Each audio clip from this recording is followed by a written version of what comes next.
The Crystal Cave by Mary Stewart, Book 1, The Dove. 1.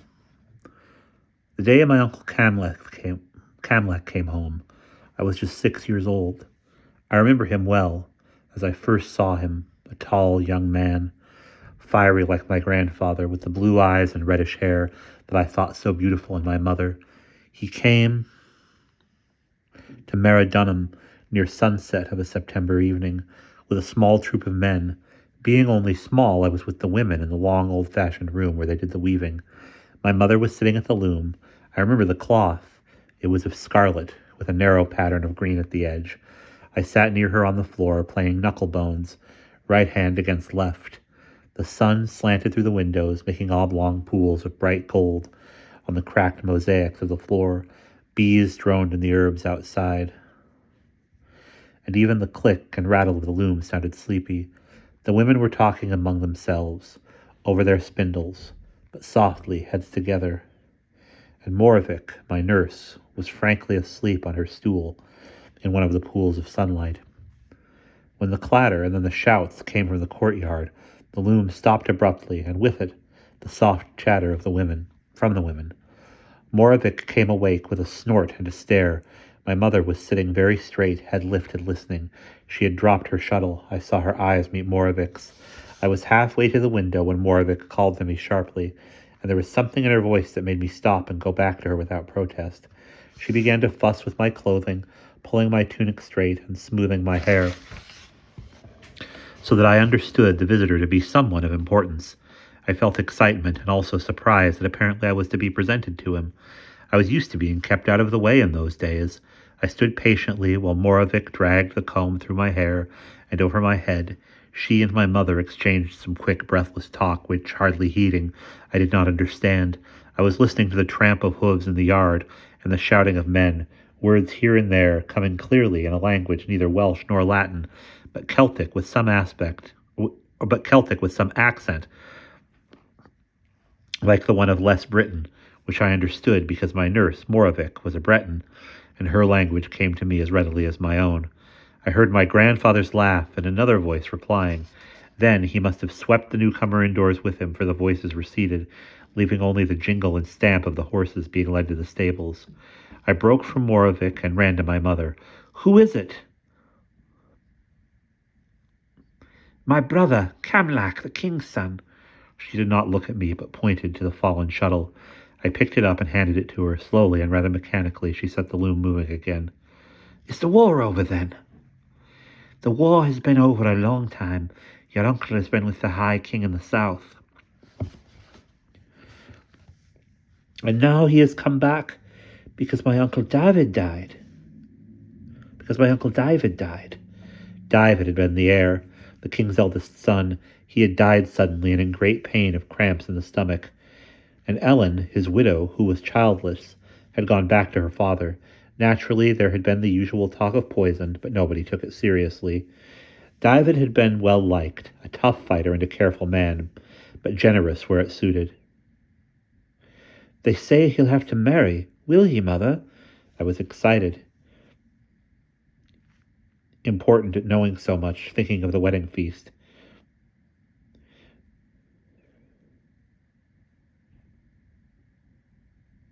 "Will he marry Cerwydwen?" "Now that my Uncle David—" "What?" The shuttle stopped and she swung round, startled. But what she saw in my face appeased her, for the anger went out of her voice, though she still frowned, and I heard more of it clucking and fussing behind me. "Where in the world did you get that? You hear too much. Whether you understand it or not, forget such matters and hold your tongue." The shuttle moved again. "Listen to me, Merlin. When they come to see you, you will do well to keep quiet. Do you understand me?" Yes, Mother." I understood very well. I was well accustomed to keeping out of the king's way. "But will they come to see me? Why me?" she said with a thin bitterness that made her look all the once older, almost as old as Moravik. "Why do you think—" The loom clacked again fiercely. She was feeding in the green thread, and I could see that she was making a mistake. But it looked pretty, so I said nothing, watching her and staying close, till at length the curtain at the doorway was pushed aside, and the two men came in. They seemed to fill the room. the red head and the gray within a foot of the beams. My grandfather wore blue, periwinkle color with a gold border.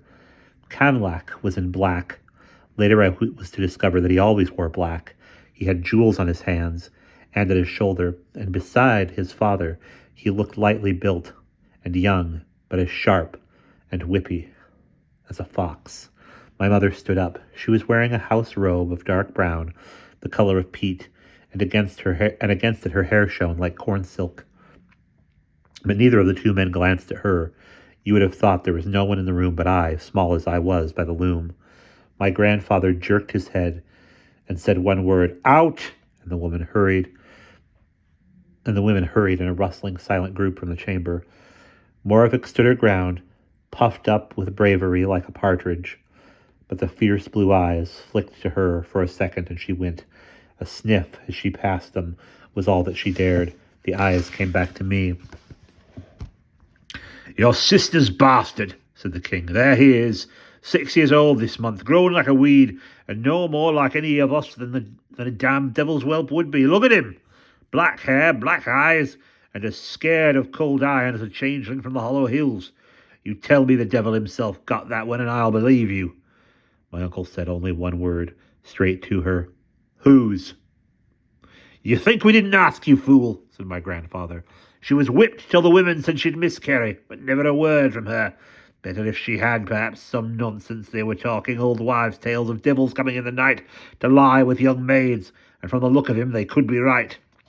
Camlac, 6 foot and golden, looked down at me. His eyes were blue, clear as my mother's, and his color was high. The mud had dried yellow on his soft doeskin boots, and a smell of sweat and horses came from him. He had come to look at me before even taking the dirt of travel off. I remember how he stared down at me while my mother stood silent, and my grandfather glowered under his brows, his breath coming harsh and rapid, as it always did when he had put himself in a passion. "Come here," said my uncle. I took 6 steps forward. I did not dare go nearer. I stopped. From 3 paces away he seemed taller than ever. He towered over me to the ceiling beams. "What's your name?" "Merlin Emrys." "Emrys, child of light, belonging to the gods? That hardly seems the name for a demon's whelp." The mildness of his tone encouraged me. "They call me Melinius," I ventured. "It is a Roman name for a falcon. The Corwog." My grandfather barked, "Falcon!" and made a sound of contempt, shooting his arm rings till they jingled. "A small one," I said defensively, then fell silent under my uncle's thoughtful look. He stroked his chin, then looked at my mother with his brows up. "Strange choices, all of them, for a Christian household. A Roman demon, perhaps, Ninian." She put up her chin. "Perhaps, how do I know? It was dark." I thought a flash of amusement came and went in his face, but the king swept a hand down in a violent gesture. "You see, that's all you get, lies, tales of sorcery, insolence. Get back to your work, girl, and keep your bastard out of my sight. Now that your brother's home, you'll find a man who will take the pair of you from under my feet and his. Camlac, I hope you see the sense of getting yourself a wife now and a son or two, since this is all I'm left with." "Oh, I'm for it," said Camlac easily. Their attention had lifted from me. They were going, and neither had touched me. I unclenched my hands and moved back softly 1/2 pace. Another. "But you've got yourself a new queen meantime, sir, and they tell me she's pregnant." "No matter of that. You should be wed, and soon. I'm an older man, and these are troubled times. As for this boy," I froze again. "Forget him. Whoever sired him, if he hasn't come forward in 6 years, he'll not do so now. And if he had been Vortigern himself, the High King, he'd have made nothing of him. A sullen brat who skulls alone in corners. Doesn't even play with the other boys, afraid of his own shadow." He turned away. Camlac's eyes met my mother's over my head. Some measure passed. Then he looked down at me again and smiled. I still remember how the room seemed to light up, though the sun had gone now and its warmth with it. Soon they would be bringing the rushlights. "Well," said Camleth, "it's but a fledgling falcon after all. Don't be too hard on him, sir. You've frightened better men than he in your time. Yourself, you mean? Ha! I assure you. The king, in the doorway, glared briefly at me under his jutting brows, then, with a puff of impatient breath, settled his mantle over his arm. Well, let be. God's sweet death, but I'm hungry, and it's well past supper time. But I suppose you'll want to go and soak yourself first in your damn Roman fashion. I warn you, we've never had the furnaces on since you left. He turned with a swirl of blue cloak and went out, still talking. Behind me I heard my mother's breath go out and the rustle of her gown as she sat. My uncle put a hand to me. Come, Merlinus, and talk to me while I bathe in your cold Welsh water. We princes must get to know one another. I stood rooted. I was conscious of my mother's silence and how still she sat. Come, said my uncle gently and smiled at me again. I ran to him. I went through the hypocaust that night. This was my own private way, my secret hiding place, where I could escape from the bigger boys and play my own solitary games. My grandfather had been right when he said I skulked alone in corners.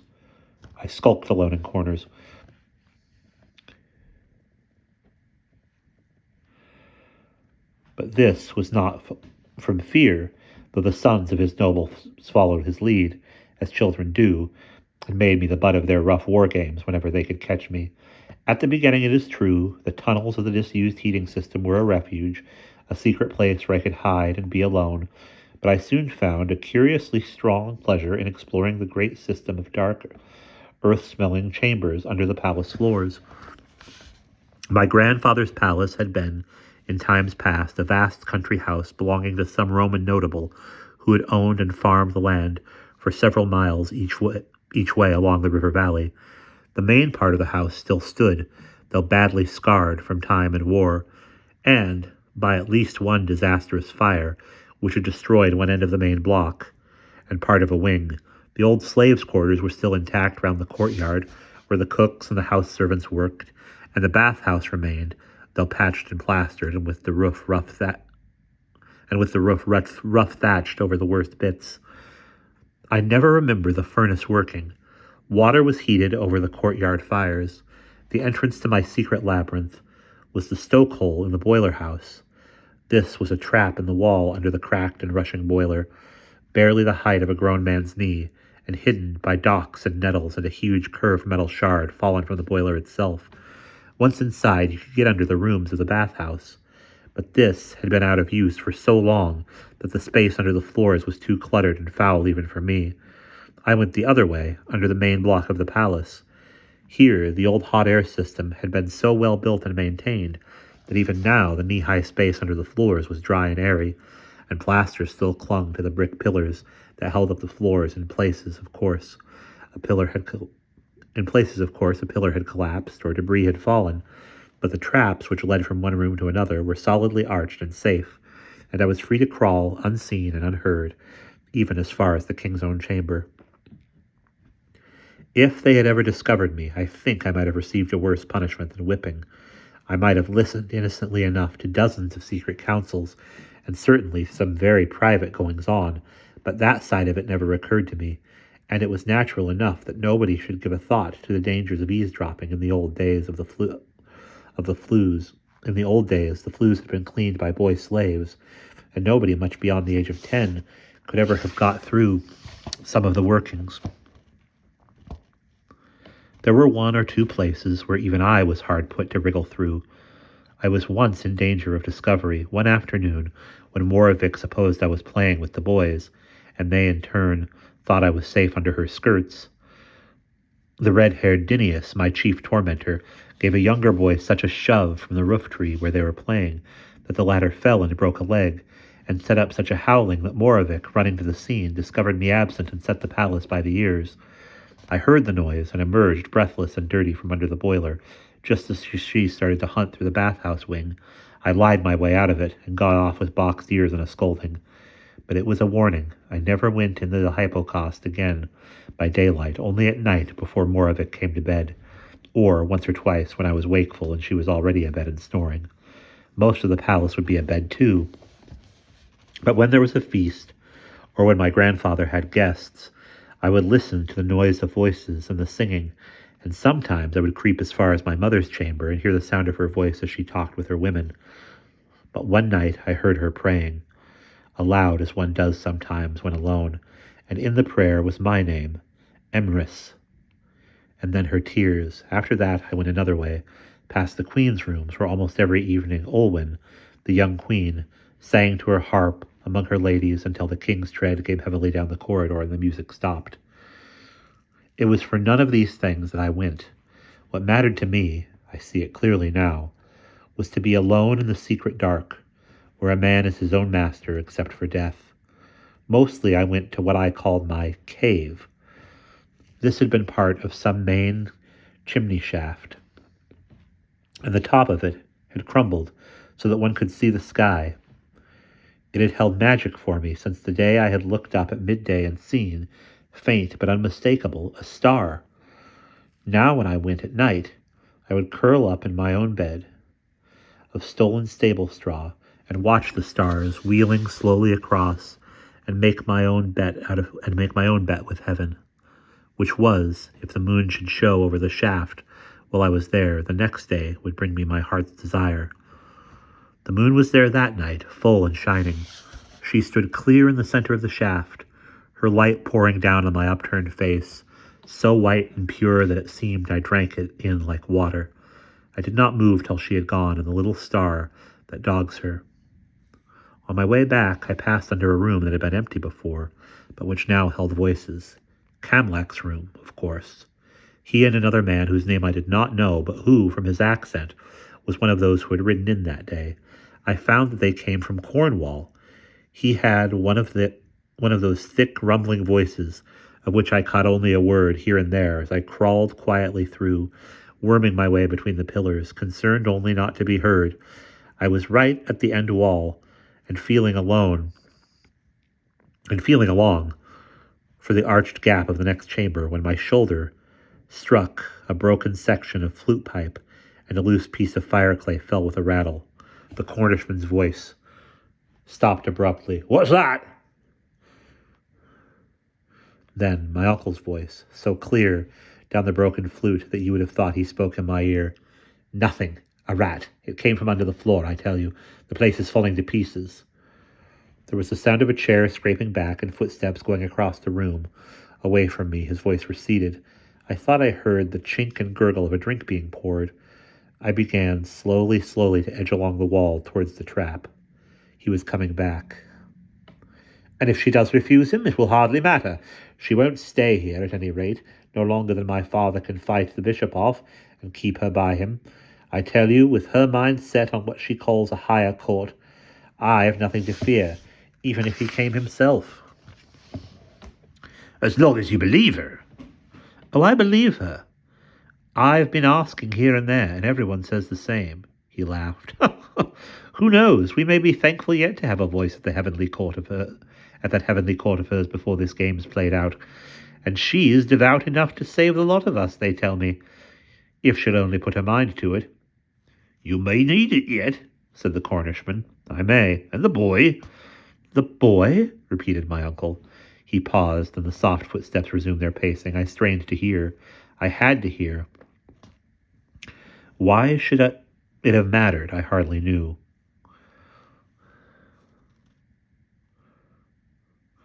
It did not worry me overmuch to be called bastard or coward or devil's whelp, but tonight there had been that full moon.